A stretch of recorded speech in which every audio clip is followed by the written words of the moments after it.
Trajimos una Biblia, hermanos, les pido que la tomen con la mano derecha, si es posible la ponemos en alto y decimos: la palabra de Dios contenida en este libro es la verdad que acepto creer, es la enseñanza que me comprometo a seguir y es la esperanza que me atrevo a confesar. Nada me impide recibirla, nadie me evitará que la haga parte de mi vida y por ningún motivo dejaré de proclamarla. Estoy aquí para leerla, oírla y vivirla diariamente. Amén. Señor, háblanos por favor y que tu palabra sea lo que necesitamos hoy. Dios, háblanos para salvación, para restauración, para compromiso, para elevar nuestro nivel de compromiso, nuestra fe, aliento, fortaleza, lo que tengas para nosotros hoy, Señor, por favor, incluso disciplina si tienes para nosotros, háblanos, te lo pedimos en Cristo Jesús, amén. Nosotros somos la iglesia de Cristo. Hay en el mundo moderno una especie de movimiento religioso, es lo más triste, es como fuego amigo, es como fuego entre nosotros. Usted sabe, hemos estudiado eso en nuestro instituto bíblico, cuando estudiamos la historia de la fe, de la iglesia cristiana. A los cristianos del primer siglo los persiguió el imperio romano, los persiguieron los judíos, fueron asesinados, fueron echados al foso de los leones, fueron utilizados como instrumento de capacitación de gladiadores, a ver cuántas cabezas de cristianos podían cortar y cosas horribles. Pero todo eso, el cristianismo siguió adelante, venció contra esas cosas. Donde estuvo el problema, dice la historia, los historiadores, fue con la corrupción interna, el fuego amigo. Cuando un emperador romano supuestamente se convierte y acaba con la persecución, hace oficial el cristianismo. Él dice que se convierte, ordena que todos los soldados se conviertan y que se bauticen todos juntos, cosa que nos hace sospechar a nosotros que a lo mejor no estaba convertido y no entendía, ¿verdad? Pero eso, que aparentemente fue lindo, que padre, ahora la iglesia ya no es perseguida. Es más, él favoreció la edificación de los primeros templos, porque durante 3 siglos no había templos cristianos. Y eso, aparente paz y ese aparente logro de la iglesia cristiana trajo problemas. Fue el enemigo al que la iglesia no pudo vencer como a los otros enemigos. Cuando se trataba de persecución física, la iglesia venció. Mientras más cristianos mataban, más personas se convertían. Pero cuando pasó eso con Constantino, aparentemente hubo corrupción interna y fue lo que llevó al cristianismo, a lo que usted y yo sabemos que pasó durante la Edad Media, una religión o un grupo, una macroestructura religiosa que tenía todo menos cristianismo.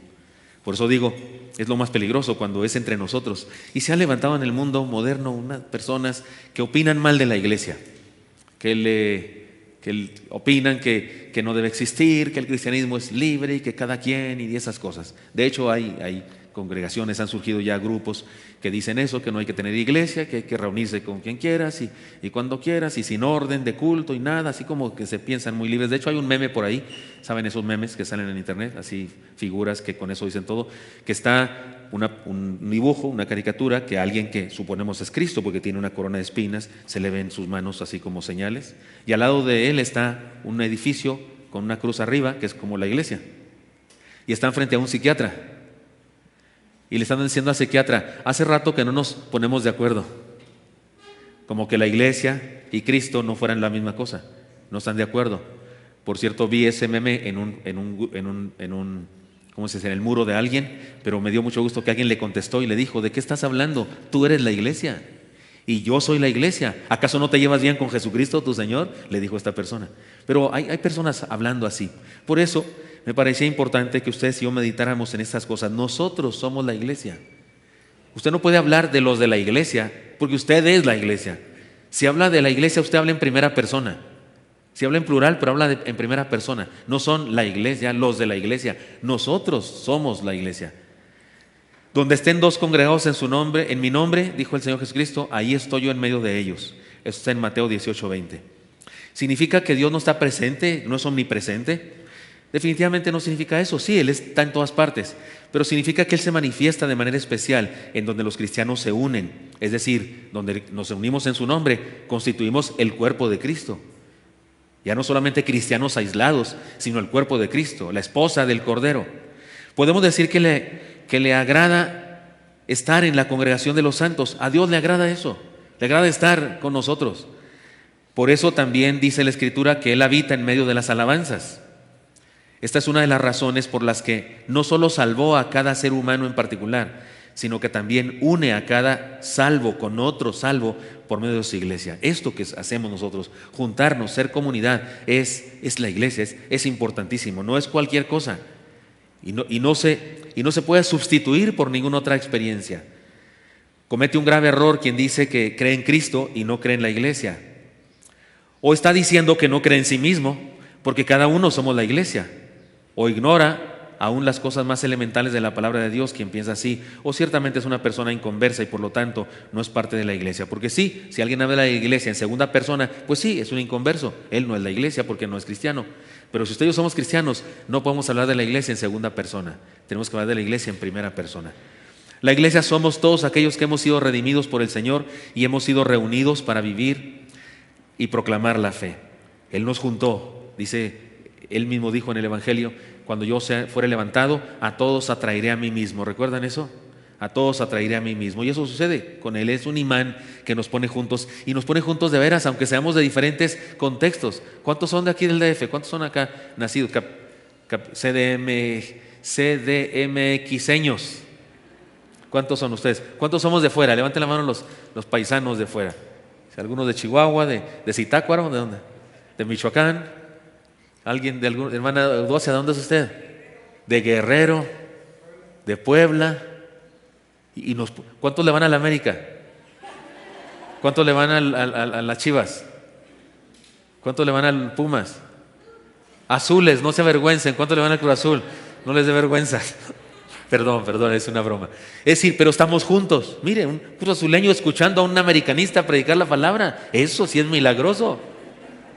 Nos atrae, como imán, nos atrae de Puebla, de Michoacán, de Guerrero, de Chihuahua, y nos pone juntos. De California, ¿de dónde viene usted ahora? ¿No viene de California, verdad? Sí, de California, y nos pone juntos. El Señor instituyó su iglesia como la única agencia del reino encargada de proclamar su mensaje de salvación. También algunos dicen así, no, yo no creo en la iglesia como institución. Pues ¿cómo entonces? Porque Jesucristo instituyó su iglesia. Y una cosa que está instituida por Cristo es una institución. Y nada más y nada menos que de Cristo. Por eso es tan importante formar parte de ella. Asimismo es importante colaborar para que sea eficaz. El pasaje que hoy nos ocupa nos presenta un perfil muy importante de la iglesia. Es 1 Corintios capítulo 3 versículos 1 al 9. Si quieren búsquenla en su Biblia. Se me hace que sí la tienen allá arriba, ¿verdad? No lo tienen así entero, pero vamos a ir a la Biblia. 1 Corintios 3 versículos 1 al 9. Se los leo y me siguen con su vista, por favor. Dice así. 1 Corintios 3, 1 al 9. De manera que yo, hermanos, no pude hablaros como a espirituales, sino como a carnales, como a niños en Cristo. Os di a beber leche y no vianda, porque aún no erais capaces, ni sois capaces todavía.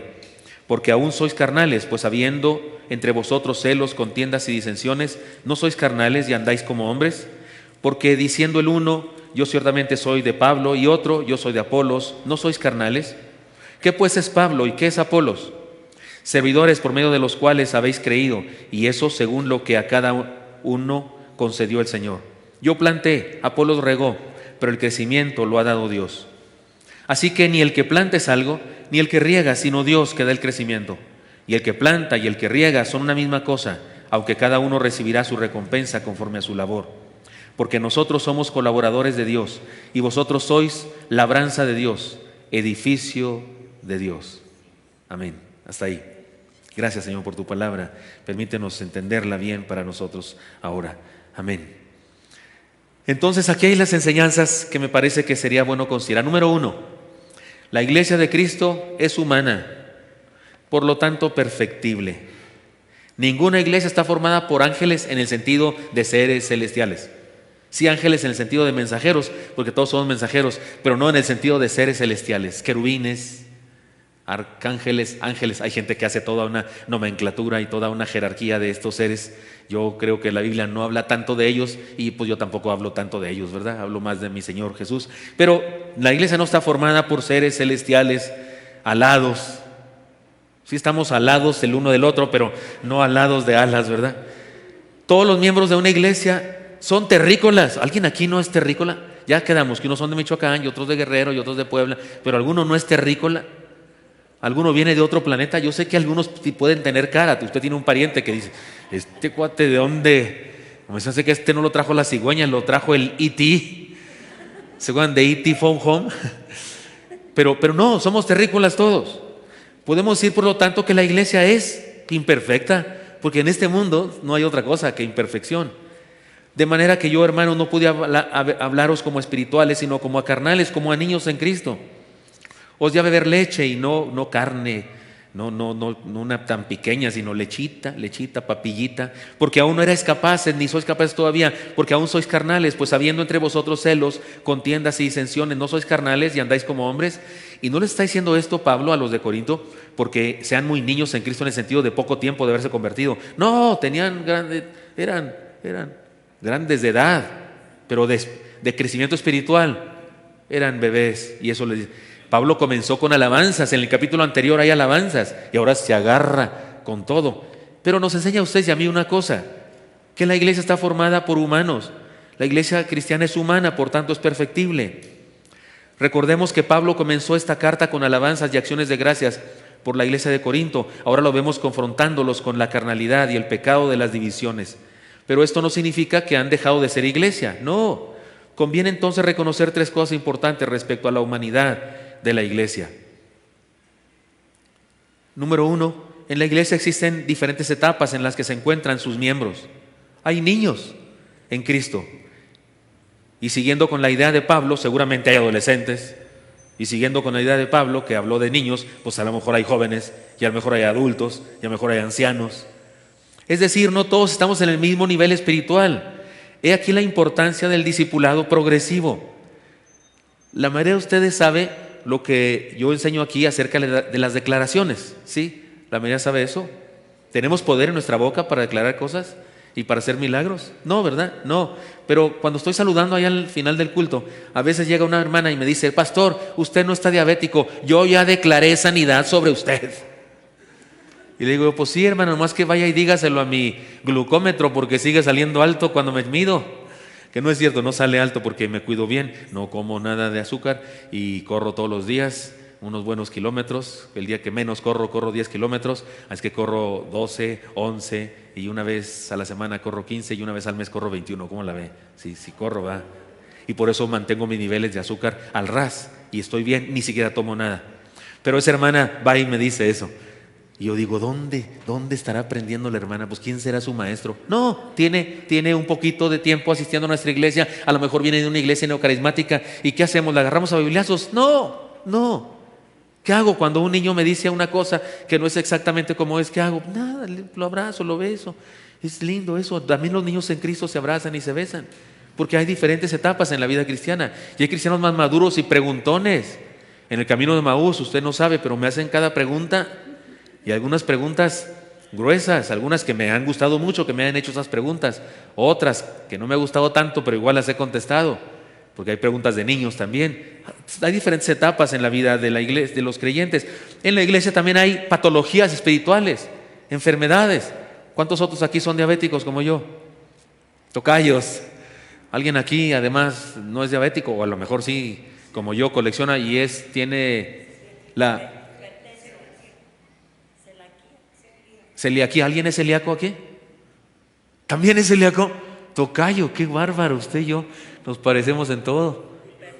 Y eso sí no soy, gracias a Dios, todavía no tengo. ¿Alguien aquí es hipertenso? Órale, un titipuchal. ¿Alguien aquí le duele la ciática? A mí también, y ahorita me está doliendo porque no he hecho mi ejercicio ese que hago siempre. ¿Alguien aquí tiene qué? Las rodillas o alguna articulación, artritis. ¿Cuántos son artríticos, tocayos míos? Todos chuecos andamos ya, ¿verdad? Igual hay enfermedades espirituales, que igual que estas. ¿Qué hacemos con alguien que está enfermo? ¿Lo mandamos al infierno? No, le ayudamos a sanar. Igual, en lo espiritual también hay enfermedades y nos ayudamos a sanar. Hay quienes tienen muchos años pero no han crecido. Hay quienes solo les ha crecido la cabeza, saben mucho, pero no sienten nada y tampoco viven lo que saben. Tienen un cabezón así, se agachan y se caen.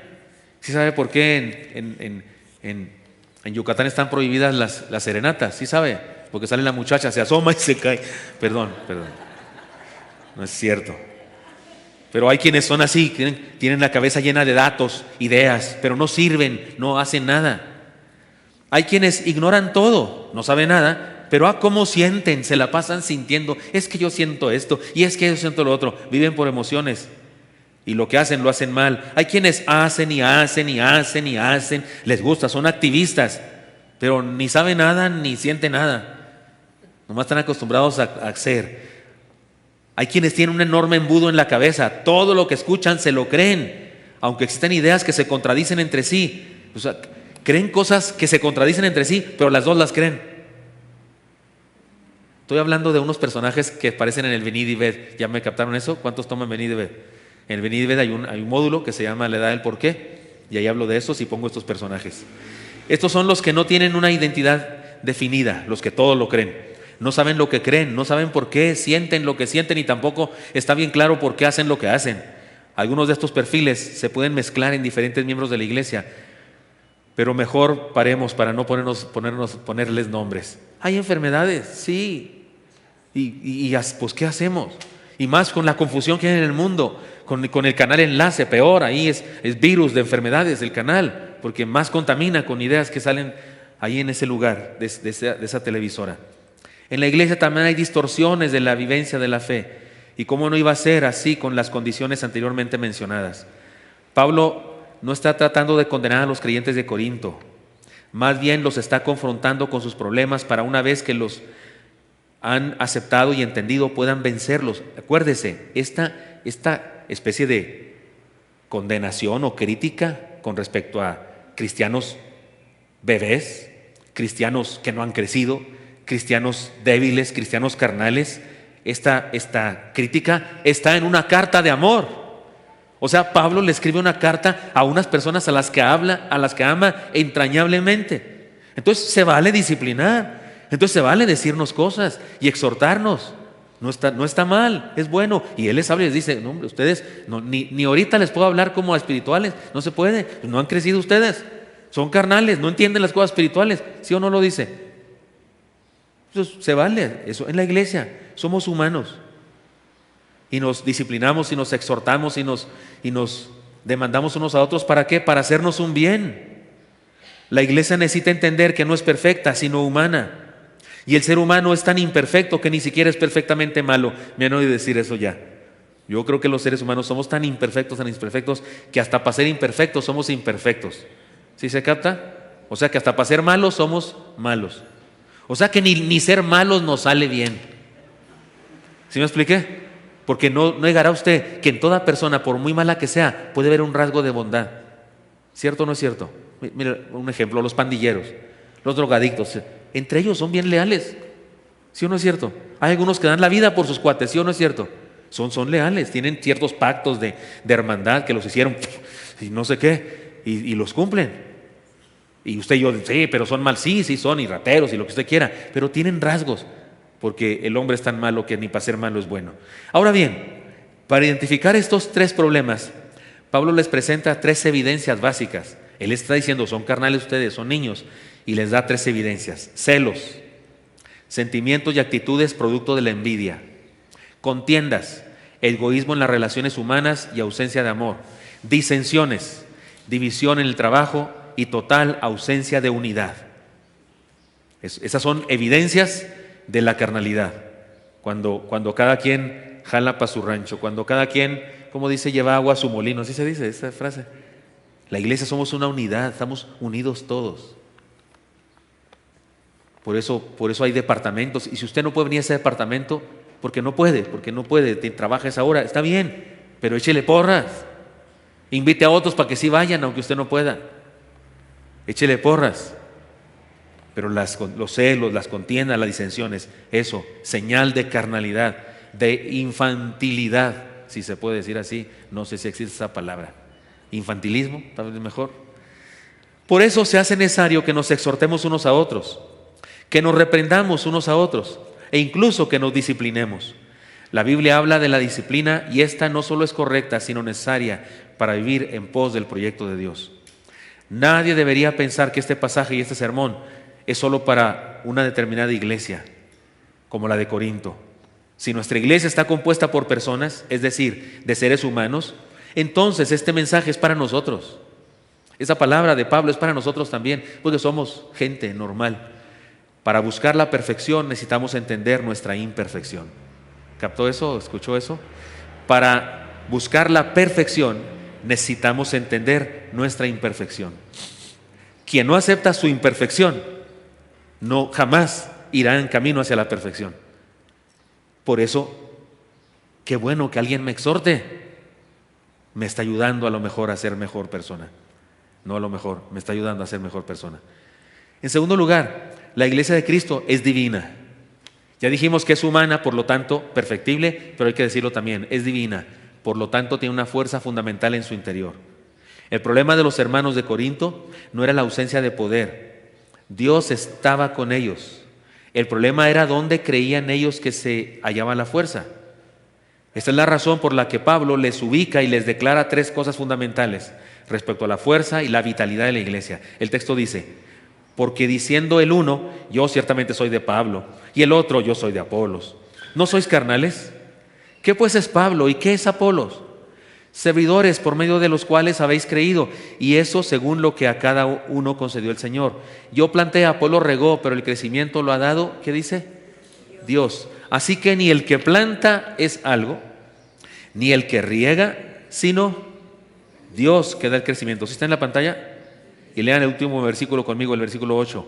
Y el que planta y el que riega son una misma cosa, aunque cada uno recibirá su recompensa conforme a su labor. Déjenme decirles algunas cosas que este pasaje implica. Implica que los siervos de Dios no son la fuerza, sino instrumentos. Pastores, siervos, diáconos, maestros, líderes de grupos celulares, maestros de instituto bíblico, líderes de zarza. Somos instrumentos, no somos la fuerza, somos instrumentos en las manos de Dios. Una definición de un líder cristiano es muy sencilla. Se trata de un diácono. Todo líder es un diácono al servicio de la vida de otros por mandato de Dios. Porque diaconía es servicio. Todos en la iglesia servimos. El pastor es un diácono también, sirve. Sirve de una manera muy especial, en un trabajo especial. Los diáconos, llamados oficialmente diáconos, sirven en otra área. La mayoría de los diáconos no predican, ¿verdad? La mayoría no predican. Algunos sí, muchos no, pero hacen labores de servicio. Y el pastor regularmente no pone fundas, a veces sí, pero regularmente no pone fundas, pero predica. Pero toda actividad cristiana es servicio a otro. Nada de lo que un siervo de Dios haga, pastor, misionero, maestro, evangelista, predicador, se compara a lo que Dios hace por medio de él. Es decir, el instrumento no puede hacer más que aquel que lo usa. ¿Está claro? ¿Está contento usted con eso? Un pincel ahí en el estudio de Picasso. ¿Qué es un pincel ahí en el estudio de Picasso? Nada. Pero lo toma aquel con las manos y hace sus garabatos y luego los vende en quién sabe cuántos miles de dólares. Bueno, ya murió, pero me refiero, sus pinturas todavía siguen valiendo un dineral. Pero el pincel no es lo valioso es el pintor. ¿Estamos de acuerdo con eso? Entonces el pastor, el siervo, el diácono, el maestro no es el poder ni la vitalidad de la iglesia, solo es un instrumento de Dios. Los ministerios o acciones de la iglesia no son la fuerza, sino la manera de recibir la fuerza. Sembrar o regar, que es de lo que habla Pablo aquí, no sirve de nada sin la fuerza vital que Dios ha puesto en la naturaleza. Asimismo, el trabajo que hagamos, por muy bien que lo hagamos y por muy orgullosos que nos sintamos de hacerlo, no será nada sin la bendición de la fuerza vital del Espíritu de Dios. De este modo, no existen razones para que una iglesia se sienta orgullosa de lo que hace. Más bien debería sentirse agradecida por tanta gracia derramada. Ustedes no van los domingos. Y no sé si supieron de esto, pero ¿alguno de ustedes estuvo presente cuando en nuestra iglesia vino un predicador y este predicador dijo algunas cosas del tipo neocarismático y yo no me aguanté y cuando terminó el sermón subí y lo contradije y hasta lo exhorté a cambiar sus doctrinas? ¿Cuántos supieron de eso? Se hizo viral. Alguien cortó los cachitos del asunto y lo hizo un video chiquito y lo puso y se hizo viral. Hasta unas ovejas del hermano me escribieron desde Argentina, respetuosamente. era una especie de reclamo, pero era respetuoso, y yo respetuosamente les expliqué mis razones y hasta me dieron la razón finalmente. Pero lo que quiero decir es lo siguiente: fue un momento difícil.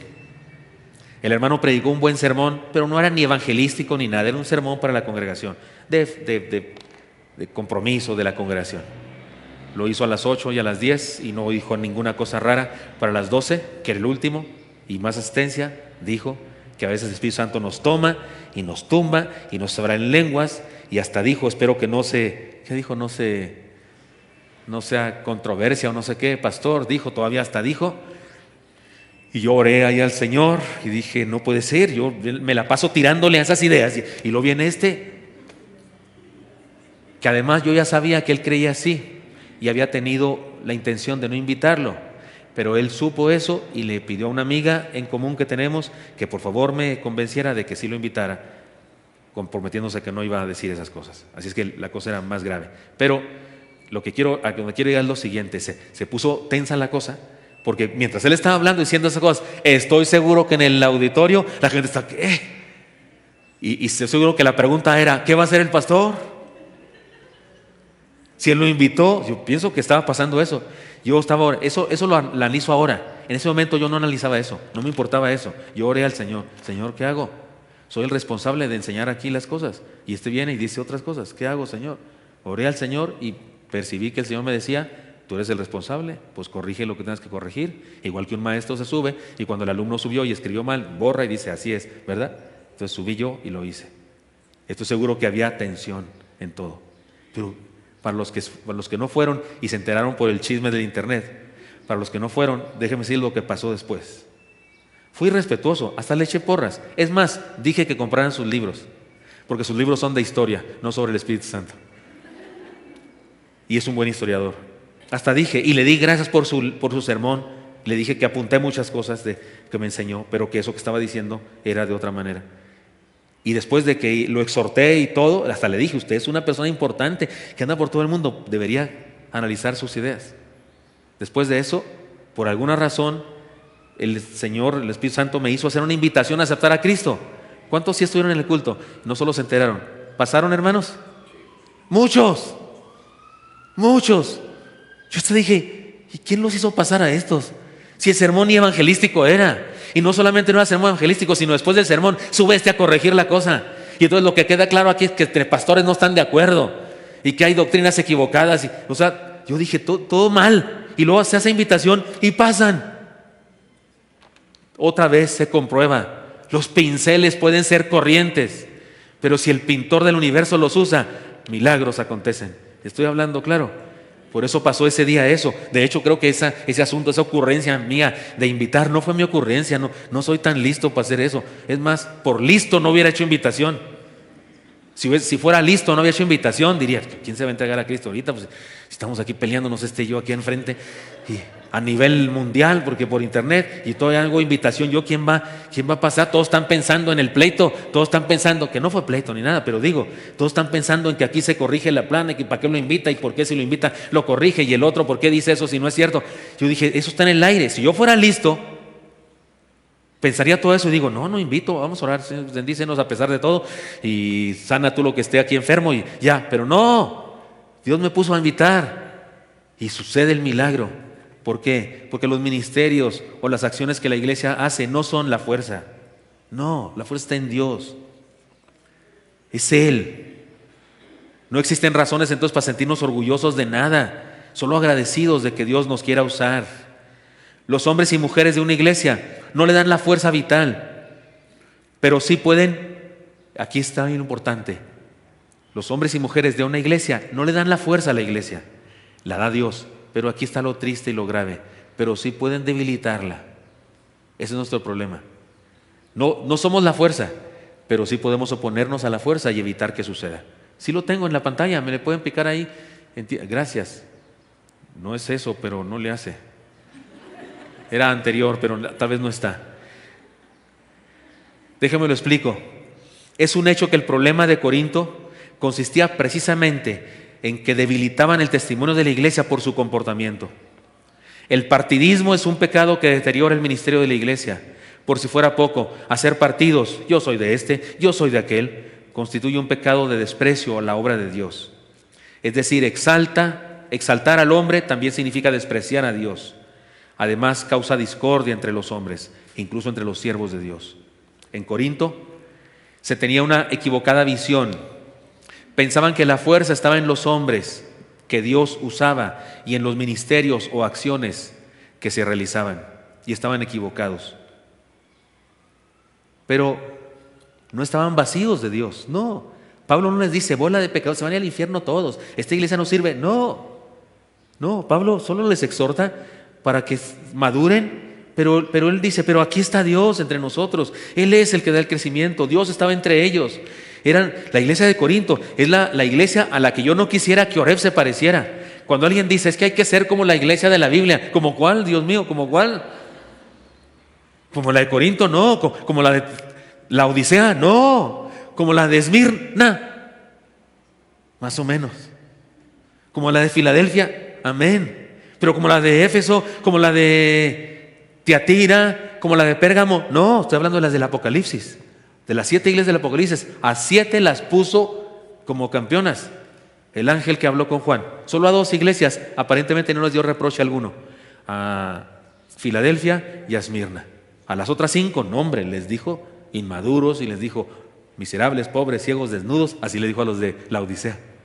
Entonces, ¿como cuál iglesia queremos ser? No, como la de Corintio, no debemos ser como la iglesia de Corinto. ¿Por qué? Porque eran humanas. Y a lo mejor sí somos como esa o como esta otra. ¿Por qué? Porque somos humanas. Somos una iglesia humana formada pero también somos una iglesia divina, porque la presencia divina y la fuerza vital está en nosotros, en nuestro interior. Toda iglesia local tiene esta bendición maravillosa. Por muy humana que sea, también es divina, pues cuenta con la presencia de Dios y su poder fundamental que le dirige y le conduce a la victoria. Por eso cosas pasan, por eso aprendemos, por eso su palabra cobra sentido en nuestra vida y por eso nos arrepentimos y por eso no nos hace llorar de repente un culto. No lloramos en los cultos. ¿No es cierto que pasan cosas en los cantos? Alguien está cantando y nos conmueve el Señor y nos hace tomar decisiones aceptando a Cristo o aceptando ser mejor cristiano. ¿Sí pasa eso o no pasa eso? Entonces somos la iglesia viva. Cuando dejemos de bautizar personas, cuando como iglesia no bauticemos personas, cuando en nuestra iglesia no haya transformación de vidas, cuando las personas no se restauren en nuestra iglesia, entonces tendremos que decir que ¿qué está pasando aquí? ¿No somos la iglesia de Cristo o qué?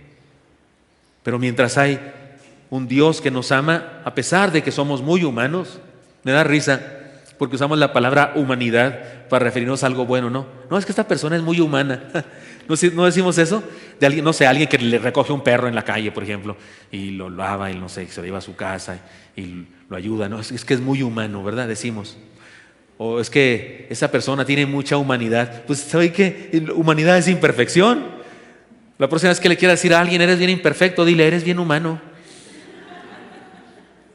Él ni cuenta se va a dar, gracias. Sí, muchas gracias. Usted le dice, es bien humano, porque humanidad es imperfección, eso somos. Pero aunque somos muy humanos, sí, también tenemos la presencia del Señor.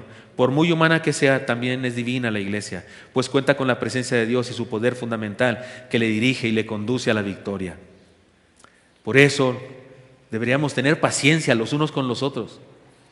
Debemos tener paciencia, exhortarnos, disciplinarnos, pero también, de hecho, por eso disciplinamos, porque creemos en el poder de Dios que puede transformar a una persona. Yo creo que cuando un padre no disciplina a su hijo, es que ni siquiera cree que pueda cambiar. Este chamaco no va a cambiar nunca, esta es la piel de Judas, jamás va a cambiar, y por eso deja de disciplinarlo. Pero si tenemos esperanza de que puede ser mejor, le disciplinamos cuantas veces haga falta. Entonces la iglesia es humana y por lo tanto perfectible, la iglesia es divina y por lo tanto tiene la presencia del Señor, y la iglesia es de Cristo, por lo tanto tiene salud y vida y una misión implícita en su naturaleza. Pablo sabe que si la iglesia entiende su naturaleza, también va a vivir su potencial, así que define el perfil de la iglesia con 2 nombres que hablan de la riqueza de su naturaleza y misión. Lean conmigo, por favor, el versículo 9. Porque nosotros, otra vez, todos juntos, porque nosotros somos colaboradores de Dios y vosotros sois labranza de Dios y edificio de Dios. Dos metáforas. ¿Están de acuerdo que son metáforas? Dos metáforas que nos ayudan a entender quién somos. Labranza, terreno donde se siembran semillas buenas, semillas que den vida, sembradío del que se espera recibir algún fruto, inversión divina. ¿Sí? ¿Cuántos aquí les gustan las plantas? ¿Cuántos cuidan plantas? ¿Algunos siembra hortalizas? ¿Algunos siembra, qué sé yo, tomates, papas? Es lindo eso. Yo también, yo cuido las plantas. En la casa, aunque usted no lo crea, el que cuida las plantas soy yo. No es mi esposa, soy yo el que cuida las plantas. Son mías las plantas y la mayoría son cactus. Yo cultivo cactus. Y compré en China, por correo, unas semillas de bonsáis. Y necesito conseguir una cartera de esas de huevos, así granota. Voy a poner tierrita porque en cada una se pone una semilla. Y ya debo regarlas. No con chorrito porque, ¿cómo se llama? Con aspersor. Y se supone que van a surgir ahí plantitas, algunas se dan, algunas no, y debo tratarlos de cierta manera que me enseñan. Y usted, ¿a qué horas hace eso, pastor? Cuando estoy grabando mi devocional. Estoy aquí en mi computadora y acá están mis semillitas. Me gusta eso de ver el crecimiento de las cosas. Me gusta tomar fotos a las flores de mis cactus porque duran un día. Una flor hermosa sale y se acaba el día, ya se acabó la flor, ya no sale mañana. ¿Sabía? Algunas flores así son. O sea, son así muy, ¿cómo se dice? Muy, si no me aprovechas hoy, me perderás. Muy divas. O me aprovechas hoy o me pierdes. Somos labranza. Él siembra. Y el que siembra, ¿para qué siembra? Porque quiere fruto. Quiere disfrutar del fruto. Y dígame si no.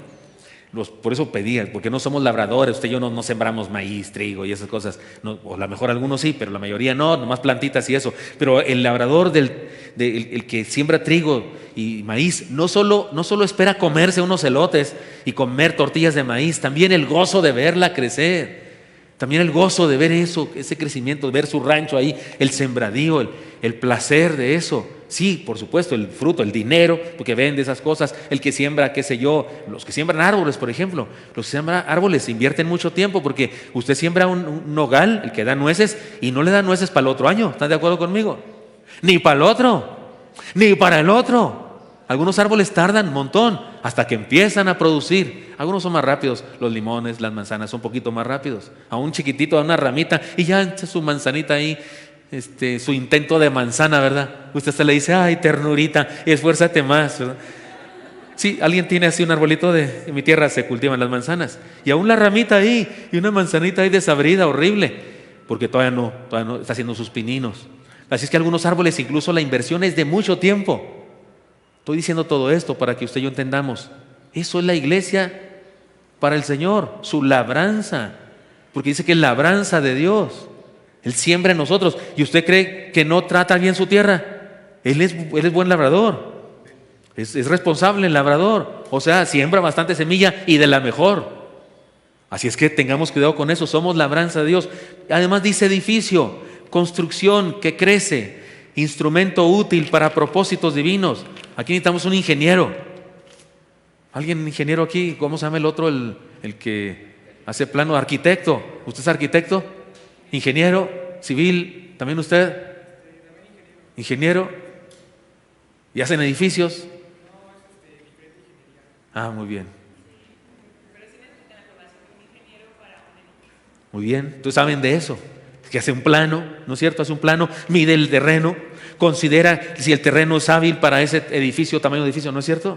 El suelo, el subsuelo, un montón de cosas, y luego se comienza a edificar. Y si quiere hacer varios pisos, tiene que hacer los cimientos, y no solo cimientos, sino esos pilares, o cómo se llamarán, esos traves, o cómo se llaman, esas columnas suficientemente fuertes para los pisos que se va a hacer. Un montón de cosas.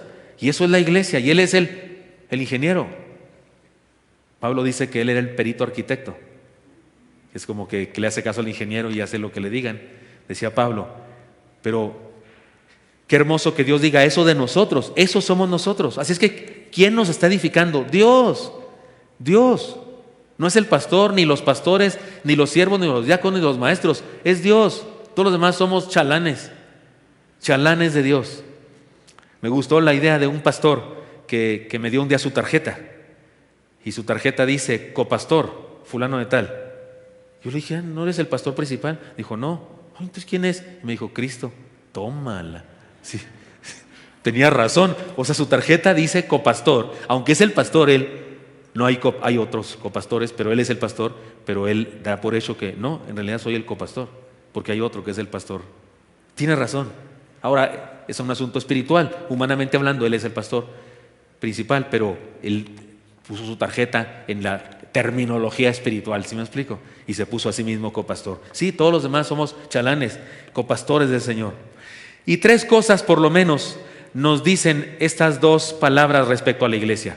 El que seamos labranza y que seamos edificio. 3 cosas nos dicen. Número 1, salud. La iglesia como organismo vivo que es, puede enfermarse, pero tiene en sí misma la posibilidad de obtener la salud. Tiene en su interior al sanador. ¿Cómo no iba a poder sanarla si dentro está el sanador?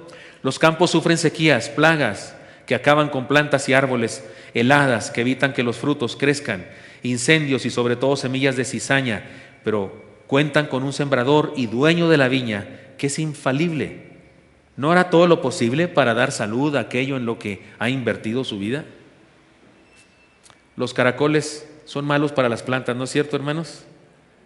La gente incluso pone caracolicida, o como se llame, ¿no es cierto? Sal. Y yo a veces que salgo ahí a mis macetas con mi nieto y veo un caracol, yo no los puedo matar.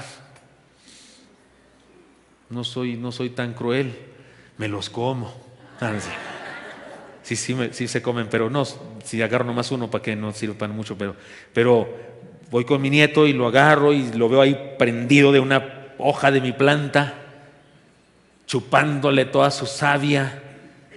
Y entonces le digo a mi nieto, mira, qué bonito, sí, perfecto, y me meto a la casa y ahí lo dejo.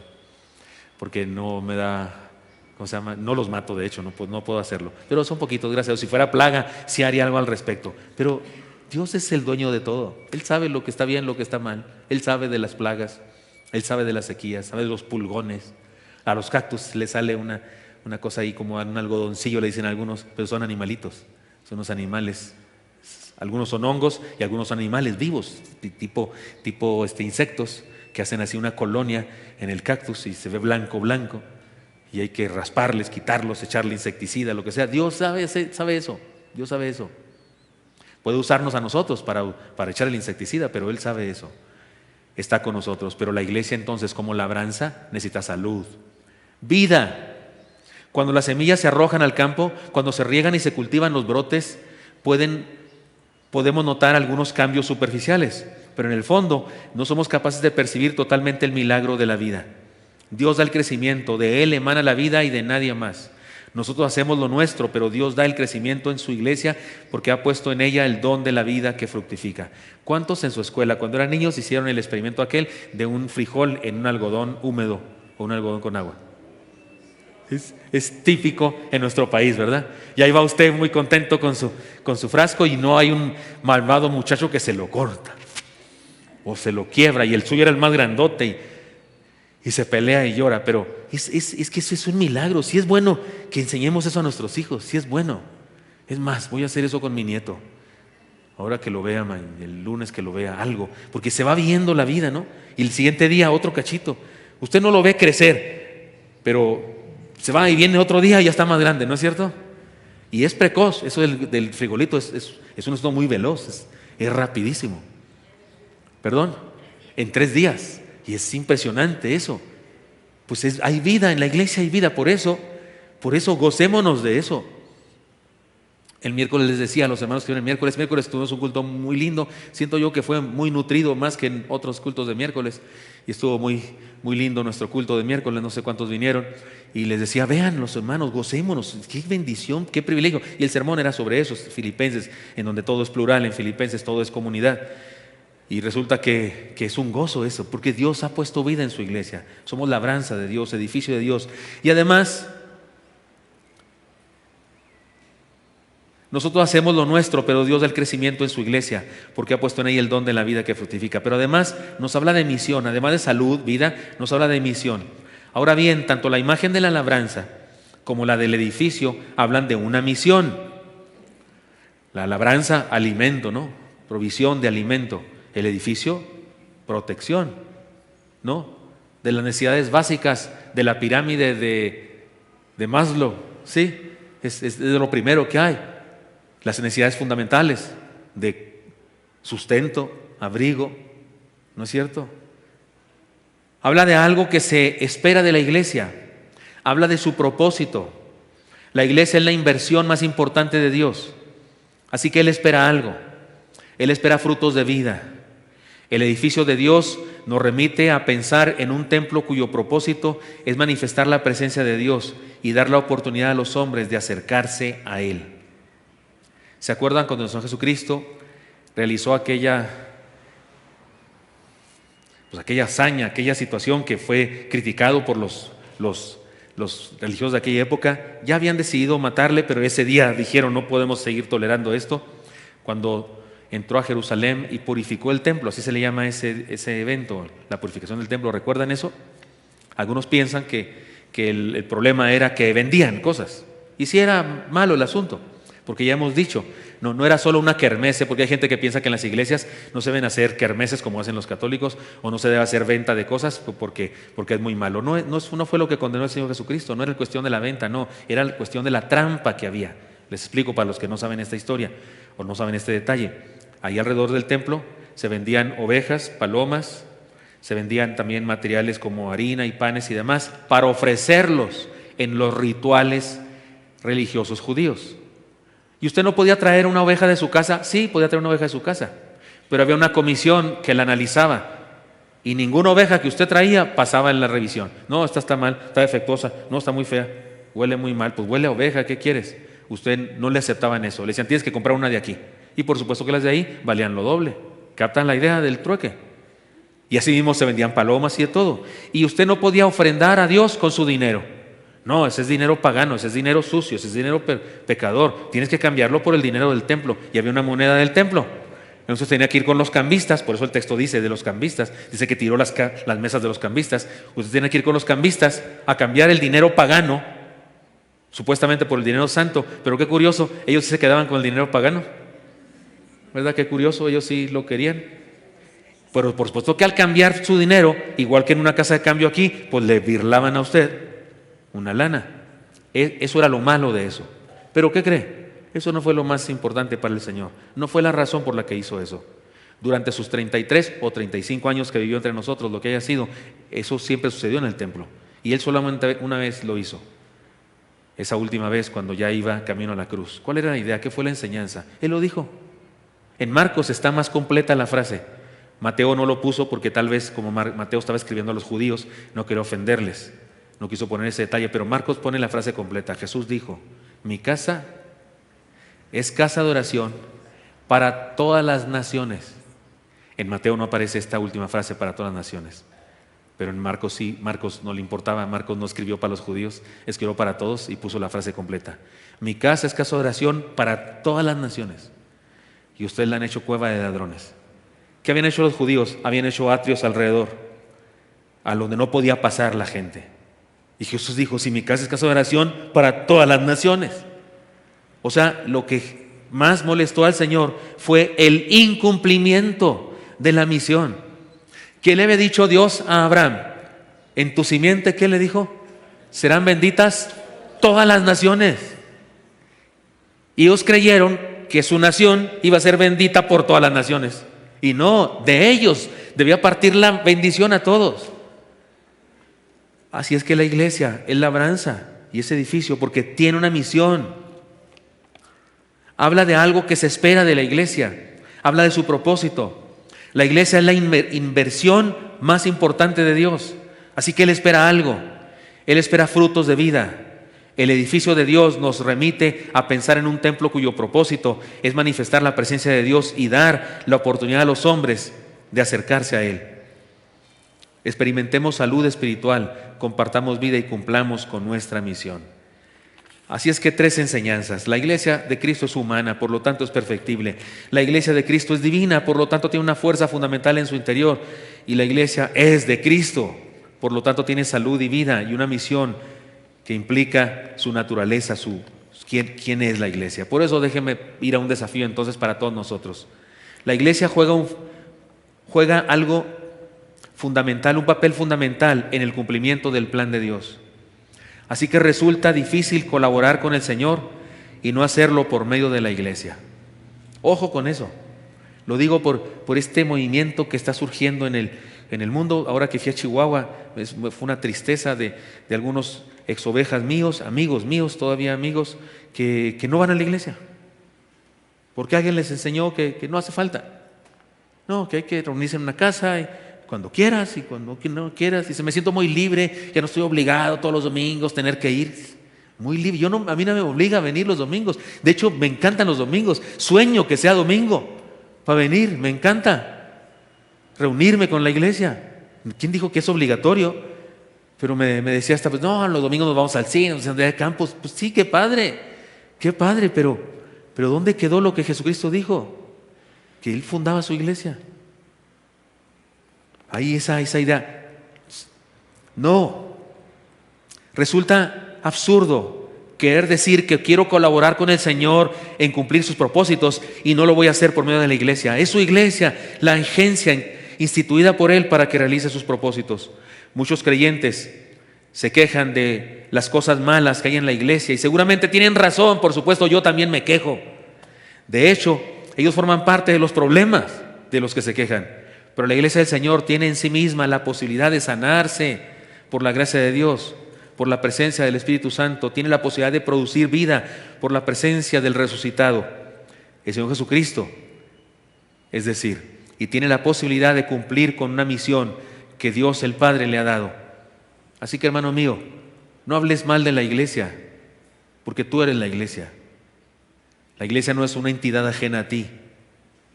Si es una entidad ajena a ti, entonces no eres cristiano, conviértete, entrégale tu vida a Jesús. Pero si crees en Cristo y le entregas tu vida, entonces tú eres la iglesia. No solo parte de la iglesia, eres la iglesia. Se oye más grave, eres la iglesia. Todos somos la iglesia, la agencia que Dios ha diseñado para cumplir sus planes de salvación.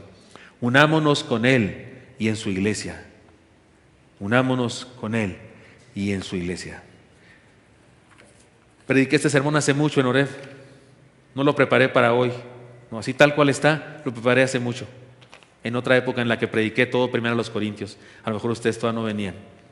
Pero como hoy no podía venir el hermano Sorsoli para estar entre nosotros, va a predicar a partir de mañana, había que poner algo en el boletín, porque él nos mandó el sermón. Y le dije a la secretaria, ponga ese. Le pedí que me buscara algunos que tienen que ver con la iglesia. Me mandó 5 sermones que comienzan diciendo la iglesia. Y entre ellos los leí, dije, ¿cuál necesitamos hoy? Así que somos los únicos que lo vamos a oír de Oreb. Oremos por este asunto. Oremos porque todos los que asistimos a Oreb los domingos, sábados, domingos a las 10, domingos a las 12 en la tarde, todos entendamos que la iglesia somos nosotros y que estemos unidos y que cumplamos el papel por el que Dios nos creó, nos instituyó como su iglesia. Por supuesto, otros que no vinieron a este culto podrán verlo en internet. Yo voy a promoverlo, que así sea. Pero usted y yo tenemos el privilegio de conocer esta palabra ahora y de vivir lo que Dios nos dice. Señor Santo, te doy gracias porque me das permiso compartir con mis hermanos estas verdades de tu palabra. Sí, Señor, somos humanos, imperfectos, pero es bueno saberlo, Dios, para buscar la perfección en tu gracia. Pero también queda claro que la iglesia, Señor, es divina porque tú estás en ella. Tú la formas, tú la unes, tú la instituyes y nos puedes sanar, restaurar, bendecir. Síguelo haciendo, Dios, así, por favor. Y que, ya que somos tuyos, tú eres el dueño de la iglesia, que surja vida, Señor, de nosotros, como surge vida de una labranza, que se cumple una misión en nosotros, como se cumple una misión cuando se edifica algo. Úsanos, Dios, por favor. Sigan orando mis hermanos ahí en su lugar, en su corazón. Siga orando, dígale al Señor lo que sienta. Dígale, Señor, quiero ser parte activa de tu iglesia. Quiero cumplir mi papel en esta institución que tú has creado. Señor, escucha nuestros ruegos, te lo pido en Cristo Jesús. Amén.